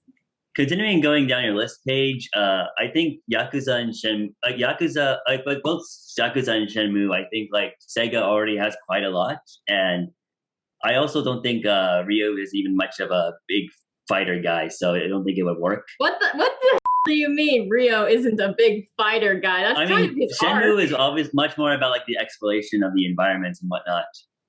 What the hell are you talking? It's like just because he can punch and kick does not mean that's all he would does. Work in that environment. He punches, kicks, and drives forklifts. That's my point. I totally agree. Tales needs a rep.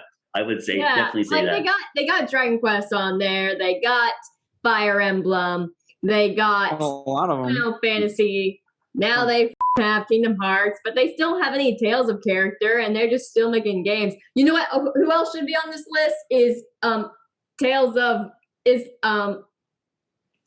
of. It's their other thing. Why is it blanking? Trails. The Trails series. Trails of Legends of Heroes. Mana?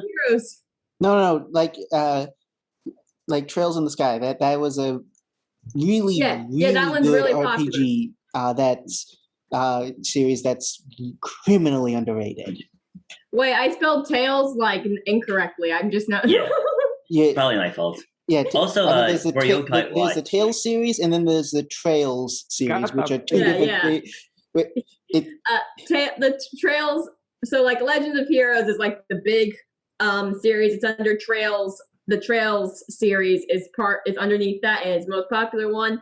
And I think one of the characters from Trails should be in there, and definitely something from the Tales of series. If they got all these other ARPGs, these guys should be in there. These guys are big. Yeah, in that case, Lloyd. Yeah, Lloyd stood a pretty decent. Or Yuri would be the one. Lloyd has the bigger Nintendo connection, I think. Yeah, but that's Lloyd like an has American a bigger connection, thing. And is also like Plus, he has a the more famous one of the Tales series. Like when you think main character of Tales series, it's probably Lloyd, and also and also like in his game, like half of the system is a fighting game, and he has a ton of moves. Also, as for Jinbaya, I would definitely love to see Yokai Watch in the game. My only question is like Yokai Watch is being done by Level 5, and it's very popular in Japan, and I would not put it past them to put it in the game because of that. But I'm thinking of another character, Professor Layton. I don't want him in Smash, but I find it very disturbing that despite Nintendo publishing those games and Level 5 developing them, he's not been represented. Professor Layton games have not been in Smash at all. And I think like Yokai Watch without that Nintendo connection, aside from like the consoles, probably has even less of a chance. Yeah, I was going to make that argument. It's like the only reason Yokai Watch would even be considered is just because he's on a Nintendo console. Because like,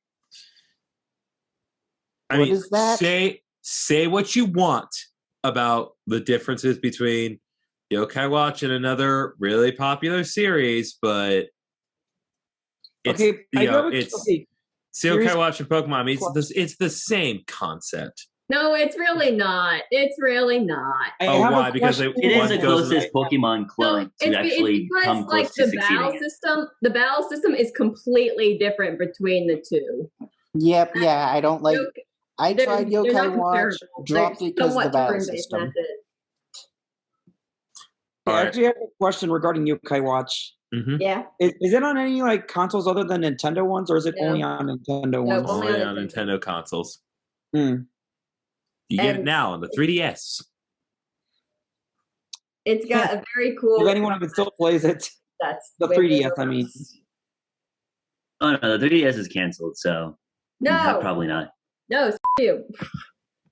I mean, I think Nintendo's still supporting like the online and stuff like that, but Right. Yeah, they are. the production's canceled. No one gonna making games. Yeah, Yeah, they it's not like stopped 2 years making ago. chargers for the thing before they even stopped making the system itself. You used to be able to get a charger with your 3DS, and like with newer models, they were like, no, Yeah, which they're just not why? giving you a charger. You have to find why another Nintendo, charger. why? That could be a whole other discussion. Like what went well with 3DS and what did not. But that's another time. So any other characters anyone would like to bring up? Yeah. I got Adel from East. East. I don't know that game. Yeah, you're gonna I've need heard of Yeast before. All right. you're gonna need to East like explain this barely. one, Paige. ninth game just came out, and this is a game that's made by the same people that did the Trails series, Oh, and it's I believe it started in the 1980s, and they're still making games to this day. It's one of the longest running. It's a very long running series. And Adel is the main character. They recently came out with the 9th entry in the series, All right. and I really like it. I played it in the gamer chat a couple times, the first game that was remade. They keep remaking their games a whole bunch, so it's pretty easy to find all of them. All right. So I think it'd be cool to have this little red-headed boy in here. Okay. Okay. Anyone else? Does anyone else even know Golden Sun?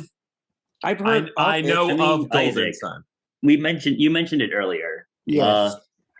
But I know, like, Golden, it's like I you know said, Golden like- Sun is a really good game, and the composer of the music is fantastic. Yeah, But it's like you said, Ryan. I would love for Golden Sun to be in there, even though I never played the games. But I mean, if Camelot ever does get around to making another Golden Sun game, yeah, totally, I would be down for seeing Isaac in there. Yeah. yeah. Or I'm more sad that the It's probably franchise fine. is dead more than it's not in Smash, because being in Smash is the only way for the franchise to revive. Right. And I I'm mean, just more not sad only they that pull in Advance Wars. Advance Wars just got a remake. Yeah, they which did is- just get a remake. It Yeah. just I know, but still. I hope Golden Sun gets a remake for Switch, because that would boost its popularity a ton. Oh, Because sure. like it is Or at least port it. honestly, I think it's one of the best RPGs in terms of like being both easy to play, hard to master, because it is generally an easy game, but at the same time, it's also has so much depth that's also doesn't get too overly confusing. And for its time, it looks fantastic. I mean, it's one of the better looking GBA games. I mean, yeah, Pokemon Ruby got blasted because it got compared to Golden Sun. Yeah. But, like I love the combat system in that game so much, and I'm just sad that like what other franchise do you know of in which it's a turn-based RPG and the secret final boss can be beaten at level 1, but at the same time is an incredibly difficult fight for a maxed out party at level 50? Like what other franchise can you say that's even possible? Kingdom Hearts. I mean, Kingdom Hearts is real time, but I know. I was just not trying. turn-based. I was trying to be a. Yeah. So Like there are actual videos of the secret final boss of Golden Sun being beaten at level 1, because that's just how, like, if you know the system and know how the enemy works. Golden Sun is that game that gets is known as, like, correct me if I'm wrong, it's like that thing that's like Chrono Trigger, right? And there people, are They're not comparisons. related at all, but they are similar. And They're similar. in honestly, nature. I would also love oh to yeah, see I don't think Chrono they're the same Trigger. at all. People always say it's Yeah, just they like are- this game, and then there's hardly. Yeah, that's the character with Isaac, right? Golden Sun's the character with Isaac. Yes. Yeah, and Yeah. and the big thing of that game is that like they're sword fighters, and all of them have magic, and all of them have a bunch of different elements of magic. Like and Hero. All of the moves are shown in combat. So and there's and also you use the magic in puzzles, which is neat.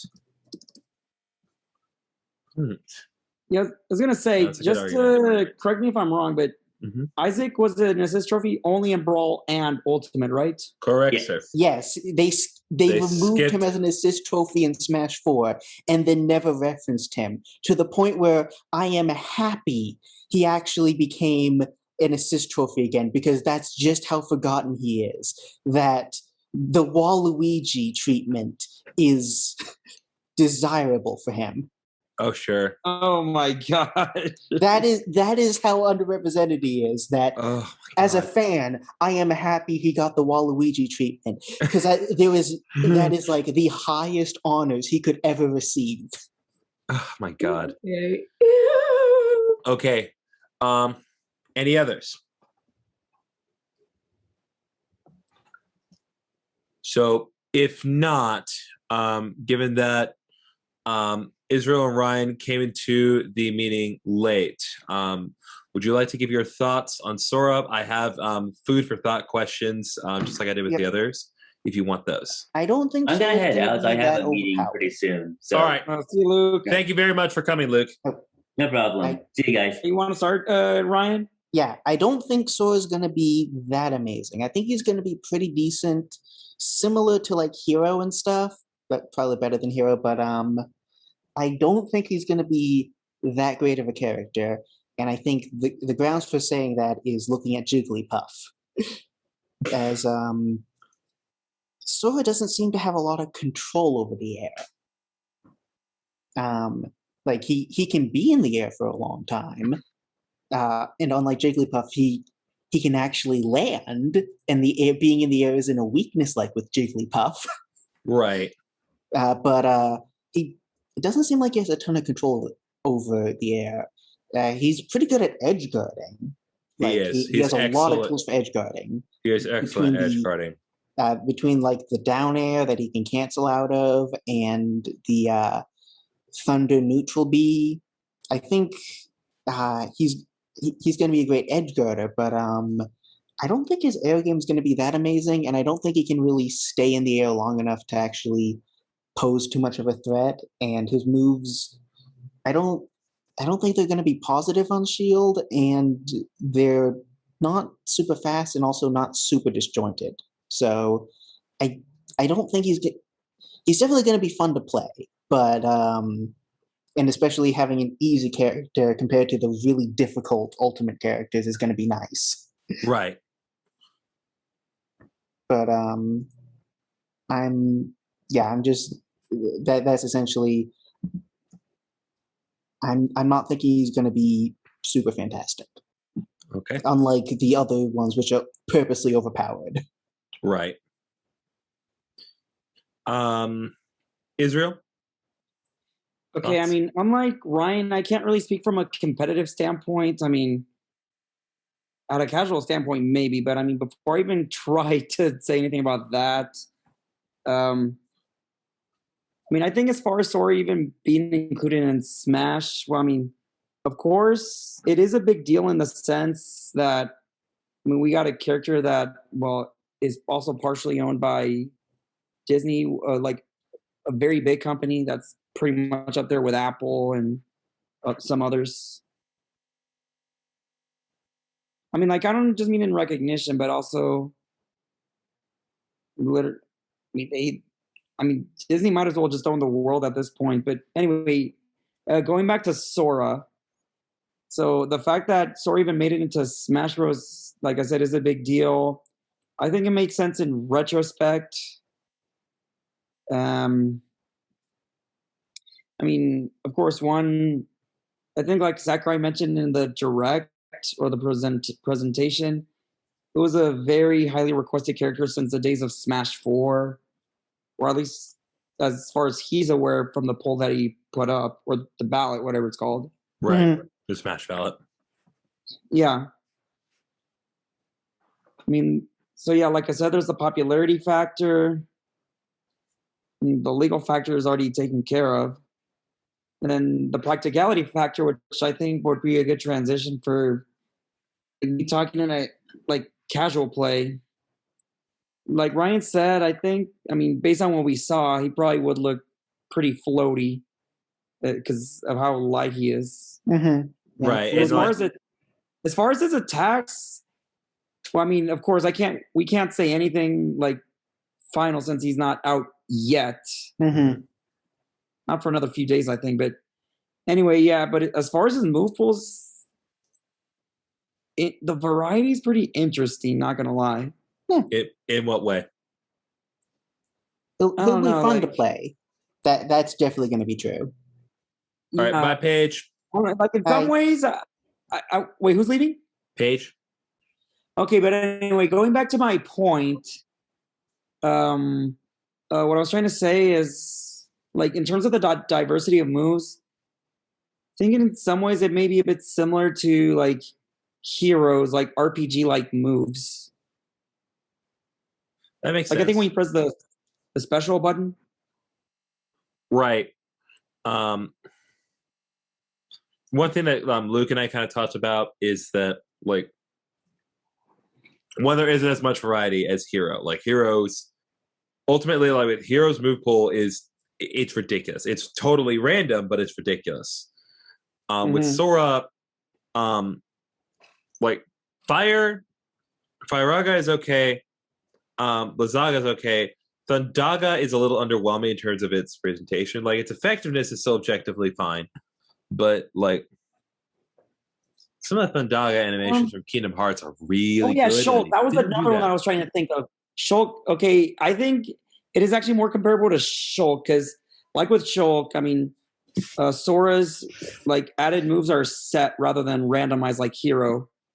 I think that's the one I was supposed to think of, like Shulk. Okay, I could see that. Yeah, and Shulk is super fun to play. Oh yeah, he's fun.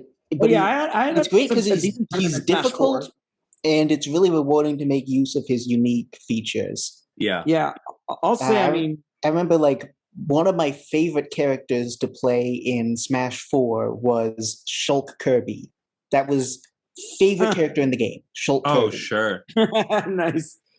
Giving those stat buffs to Kirby is great. Because being able to get like fast Kirby, like with the jump boost that makes you super fast in the air, with a good combo game, as well as being able to become tanky or being able to just get kills at super low percents. Shulk Kirby was honestly like, if that was just a choice out of the box, like Shulk Kirby probably would have been high tier to top tier. Right. I'm so sad that they nerfed Kirby a bunch in Smash Ultimate. Yeah, I'm sure Sakurai was sad too. I mean, he's intended to be the starter character, so that's it makes sense. But gods, they neutered his down air. They killed his down air combo potential so much in Ultimate. True. It used to pop you into the air. And now it just can't combo off of it. Right. So I think in terms of like final thoughts, I think Sora getting his Smash Bros means a lot to a lot of different people. But Kingdom is very dear to a bunch of people. Yeah, it's dear to a bunch of people. I know that some people are extremely disappointed, but that mostly is because they wanted another character. I know Noah in particular is very disappointed because Master Chief didn't give him, and he owes me a lemon eating. Oh my gosh! I mean, yeah, for sure. I mean, yeah, I would have liked another character, but I mean, Sora being included, I'm personally not complaining. Like, it makes sense. Like I've said before. Yeah, it's like the people who are complaining about Sora are only complaining because he's the last character. Right. And honestly, I would say, if there's anyone that I want to complain about instead of Sora, it would be Byleth. Okay, you know what? I think that's a We lot can of say, us. look, we can save that discussion That's a for lot another day of- because if we get on the Byleth train now, we'll be here for another 2 hours. Okay? Why couldn't they do Pokemon Trainer with the 3 lords and make it fun? Why did it have to be corn, Oh, except not good? again, we'll talk about Byleth another time because otherwise we'll be here all night. So, Why couldn't we get another Pokemon Trainer? No. Guys, All I would right. have loved to actually Right. have a Lance and a bow character and Smash instead of just another sword. hey, Because yeah, with the other ones, I mean, the other characters that were introduced, yeah, they didn't have any other form or they either have very little or no previous form of representation, right, like the other DLC characters. right. Like, I think Joker was a great choice. Kazuya was a great Yeah. choice. This was Banjo-Kazooie. surprisingly a Terry great was a choice. great choice. He was pretty disappointing when he was announced, but then when people actually got to play him, he was super fun to play. Wait, play as who? Terry. Terry. Oh, Yeah, when Terry. he first was announced, everyone was kind of disappointed because he looked kind of generic. But then then you when play they as started him. playing as him and seeing all of his unique mechanics, everyone just loved playing as Terry because he's not super overpowered, but he's super fun to play and can pop off. Right. Banjo-Kazooie, But, that was always going to be a big hit. Yeah, like Mhm. everyone loves Terry. Like he's just fun to play. Um, who else? I think Sephiroth was extremely hyped. Yes, Yeah. Sephiroth was like It definitely helped that like he was announced during like the video game awards of 2020. But yeah, no, that was probably the most hyped reaction Mhm. before Sora. Mhm. Min Min was kind of disappointing, but Well, I mean, it's like Min Min came right after I think Byleth. the So the reveal- thing about I think thing about Byleth is once you get to Byleth, there's nowhere to go but up, and Min Min was at least one step up. Yeah, That's I how don't know, I'm but gonna look only at one it. step. Only Yeah, one. also- So only I one think with step, Min but Min- it's still a solid one. It's a tall Okay. step. Okay, thing with Min Min, I don't know if it may have to do any and like with any reason as to why Min didn't get as much hype. I don't know if it has to do with the fact that we were given a clue that the next rep of the time was going to be an ARMS character, or just the fact that it wasn't Spring Man. I don't know. I think it's because it was I honestly have Arms, no and idea. like Arms wasn't very popular. Yeah. Okay. We can elaborate on that another day, but I've been here for like 2 hours, so we do need to stop at some point. So, Great chat. yeah, great chat. Thank you guys so much for coming out. I really appreciate it. And yeah, Sora's fantastic, and I hope you guys have a good day.